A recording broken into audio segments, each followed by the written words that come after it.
Good morning students. 9th class Hindi के अंतर्गत आज हम संस्कृत खंड से सुभाषितानि पाठ के अनुवाद को समझेंगे। इसमें कुछ श्लोक दिए हुए हैं, उन श्लोकों का हमें हिंदी में अनुवाद समझना है। पहला श्लोक देखते हैं। वर्मेको गुणी पुत्रो न च मूर्ख सतेरपि एकश्चंद्र स्तमो हंति न च तारा गणिरपि। इस श्लोक में गुणवान पुत्र के महत्व का वर्णन किया गया है। समझते हैं। वर्मेको, वरम यानी कि श्रेष्ठ, एको यानी कि एक, गुणी अर्थात गुणवान, पुत्रो पुत्र, न च और नहीं, मूर्ख सतेरपि यानी कि मूर्ख, सतम और अपि, मूर्ख सतम यानी कि 100, अपि यानी कि भी, मूर्ख 100 भी नहीं। यहाँ पे कहा गया है कि एक ही गुणवान पुत्र श्रेष्ठ होता है, बल्कि लाखों, बल्कि 100 मूर्ख पुत्र नहीं। यहाँ पे कहा गया है कि 100 मूर्ख पुत्रों की अपेक्षा तो एक गुणवान पुत्र ही श्रेष्ठ होता है।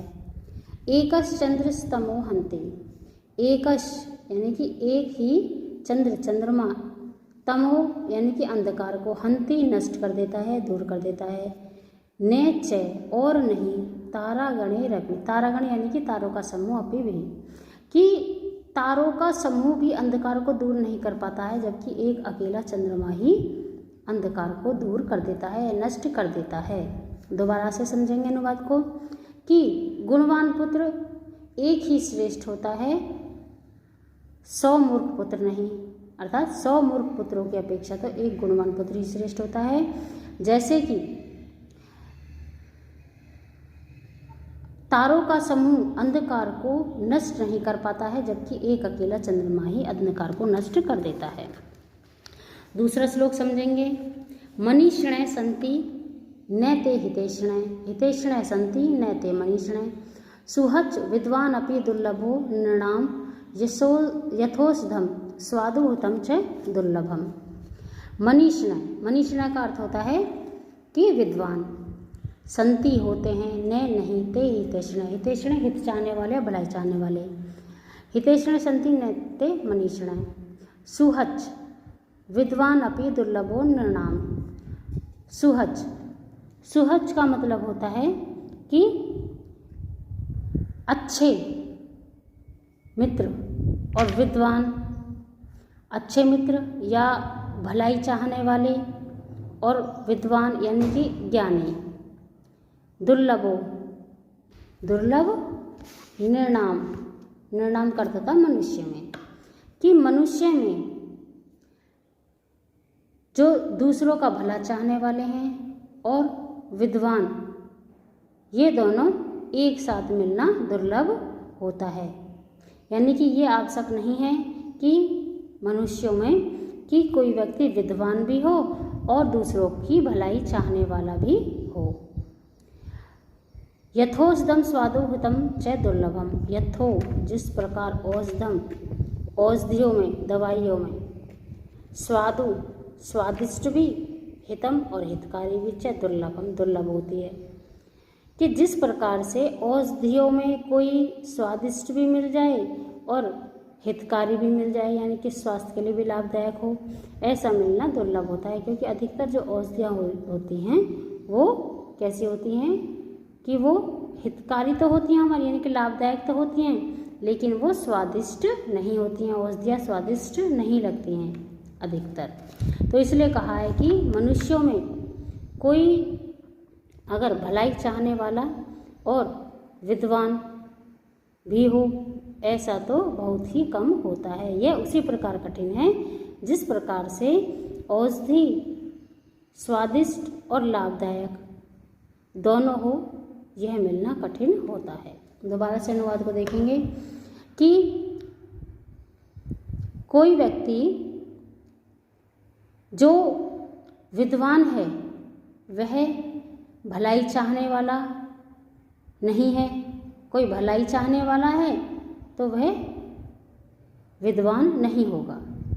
जो विद्वान होता है वह भलाई चाहने वाला नहीं होता है, और जो भलाई चाहने वाला होता है वह विद्वान नहीं होता है। जो विद्वान भी हो और भलाई चाहने वाला भी हो, ऐसा मिलना मनुष्यों में दुर्लभ होता है। ठीक उसी प्रकार से जैसे औषधियों में स्वादिष्ट और लाभदायक औषधि का मिलना कठिन होता है।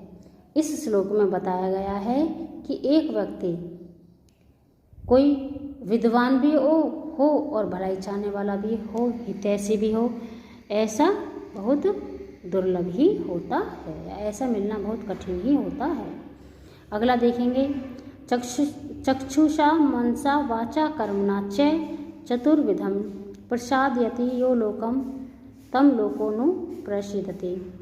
चक्षुषा अर्थात आँखों से, मनसा मन से, वाचा वचनों से या वाणी से, कर्मणा कर्म से, च और चतुर्विधम चारों विधाओं के द्वारा, प्रसादयति प्रसन्न करता है, यो जो लोकम संसार को, तम उसे लोको संसार नु प्रसिद्धि निश्चय ही प्रसन्न करता है।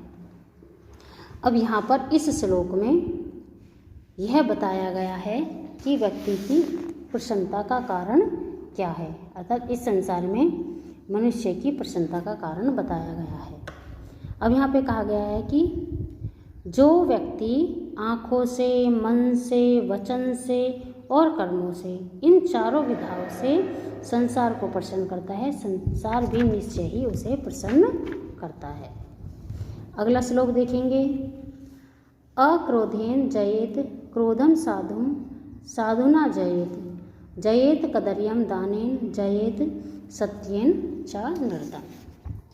इस श्लोक में बताया गया है कि क्रोध दुष्ट व्यक्ति, कंजूस और असत्य पर किस प्रकार विजय प्राप्त की जा सकती है। यानी कि क्रोध, इसमें क्रोध दुष्ट व्यक्ति, कंजूस व्यक्ति और असत्य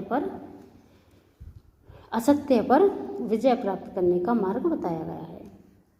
इस श्लोक में कहा गया अक्रोधेन जयेत क्रोधम, जयेत जीता जा सकता है, अक्रोध बिना क्रोध के, क्रोधम क्रोध यानी कि क्रोध को क्रोध किए बिना क्रोध के या शांति से जीता जा सकता है। असाधुम साधुना जयेत, असाधु को अर्थात दुष्ट व्यक्ति को, दुर्जन व्यक्ति को सज्जनता के द्वारा जीता जा सकता है। दुर्जनता को सज्जनता के द्वारा या दुष्ट व्यक्ति को सज्जन व्यक्ति के द्वारा जीता जा सकता है। जयेत कदर्यम दानेन, कदर्यम अर्थात कंजूस को जयेत जीता जा सकता है, दानेन दान के द्वारा कंजूस व्यक्ति को जीता जा सकता है। और जयेत सत्येन चानृतम, अनृतम का अर्थ होता है झूठ, और झूठ को सत्य के द्वारा जीता जा सकता है। क्रोध को शांति के द्वारा जीता जा सकता है, दुष्ट को सज्जनता के द्वारा जीता जा सकता है, कंजूस को दान के द्वारा जीता जा सकता है, और झूठ को सत्य के द्वारा जीता जा सकता है। अगला श्लोक देखेंगे, अकृत्वा पर संतापम गत्वा खल मंदिरम अनुलंघ्य सताम मार्ग यत स्वल्मपि तद बहु। अकृत्वा यानी कि नहीं करके, पर संतापम यानी कि दूसरों को दुखी, संताप करता था दुखी करना, और पर का मतलब दूसरों को। और अगत्वा यानी कि जाकर, नहीं जाकर, गत्वा जाकर और अगत्वा नहीं जाकर। खल मंदिरम, खल यानी कि दुष्टों के, मंदिरम यानी कि पास या घर। अनुलंघन ना करके, उल्लंघन ना करके, सताम सज्जनों के मार्गम मार्ग का यत है जो स्वल्पमपि, स्वल्प अपि यानी कि थोड़ा भी, तद वह बहु बहुत होता है। इस श्लोक में कहा गया है कि दूसरों को दुखी ना करके, दुष्ट व्यक्तियों के पास न जाकर, सज्जनों के मार्ग का उल्लंघन न करके जो कुछ थोड़ा मिल जाता है वह भी काफ़ी होता है, वह भी बहुत होता है। अगला श्लोक देखेंगे, सत्य आधार स्तपस्तेलय दयावती क्षमा शिखा अंधकारे प्रविष्टे दीपो यत्नेन वार्यताम। यानी कि सत्याधारस्थ सत्य ही जिसका आधार है। तपस्तेल, तप यानी कि तपस्या, तपस्या ही जिसका तेल है। दयावती, दया ही जिसकी बत्ती है। क्षमा शिखा, और क्षमा ही जिसकी लौ है। अंधकारे प्रविष्टे, अंधकार में प्रविष्टे, प्रवेश करते समय दीपो, ऐसे दीपक को यत्न पूर्वक वार्यताम जलना चाहिए। कि सत्य ही जिसका आधार है, तपस्या ही जिसका तेल है, दया ही जिसकी बत्ती है, और क्षमा ही जिसकी शिखा है या लौ है। अंधकार में प्रवेश करते समय ऐसे दीपक को यत्नपूर्वक जलना चाहिए। अब हम अगले श्लोक की व्याख्या को देखेंगे। त्यज दुर्जन संसर्गे भज साधु समागमम कुरु पुण्य महोरात्रम समर नित्य नित्यताम। त्यज त्याग देना चाहिए, दुष्ट संसर्ग दुष्ट व्यक्ति का साथ, भज साधु सज्जन का समागम साथ देना चाहिए, साथ रहना चाहिए, और कुरु करना चाहिए पुण्य कर्म, महोरात्रम दिन रात, समर याद करना चाहिए, नित्य अनित्यताम, नित्य यानी कि हमेशा, अनित्यताम ईश्वर का। इसमें कहा गया है श्लोक में कि दुष्ट व्यक्ति के साथ को छोड़ देना चाहिए, सज्जन व्यक्ति के साथ रहना चाहिए या सज्जन व्यक्ति के साथ को अपनाना चाहिए, दिन रात पुण्य कर्म करना चाहिए और हमेशा भगवान के नाम का स्मरण करना। मनसी वत्सी काये पुण्य पीयूष पूर्णा। मनसी अर्थात मन से, वत्सी अर्थात वचनों से, काये शरीर से, पुण्य पीयूष पढ़ना यानी कि पुण्य कर्मों के द्वारा या पुण्य रूपी अमृत से भरे हुए। पुण्य अर्थात पुण्य, पीयूष यानी कि अमृत से, पुण्य यानी कि भरे हुए। स्त्रुभवन उपकार श्रेणी भी प्रणीयंत, तीनों लोगों को उपकार के द्वारा प्रसन्न करने वाले। यहाँ कहा गया है कि मन वचन और शरीर में, मन वचन और शरीर में या मन वचन और शरीर से पुण्य रूपी अमृत से भरे हुए उपकारों के द्वारा जो इन तीनों लोगों को आनंदित करने वाला होता है और परमाणु पर गुणे परमाणु ने दूसरों के परमाणु के समान गुणों को यानी कि छोटे गुणों को ही पर्वती कृत्य नित्यम, पर्वत के समान ही जानता है। निज हृदय, अपने हृदय में विकसंति प्रसन्न होता है। संति संत की अंत, संति अर्थात होते हैं, संत सज्जन की अंत कितने ही यानी कि कुछ ही। कि जो व्यक्ति दूसरों के परमाणु के समान गुणों को पर्वत के समान जानकर अपने हृदय में प्रसन्न होता रहता है, ऐसे कुछ ही लोग होते हैं। ऐसे इस संसार में बहुत ही कम व्यक्ति मिलते हैं। दोबारा से देखेंगे कि मन से, वचन से और अपने शरीर में पुण्य रूपी अमृत से भरे हुए उपकारों के द्वारा जो व्यक्ति तीनों लोगों को आनंदित करता है या प्रसन्न करता है, वह दूसरों के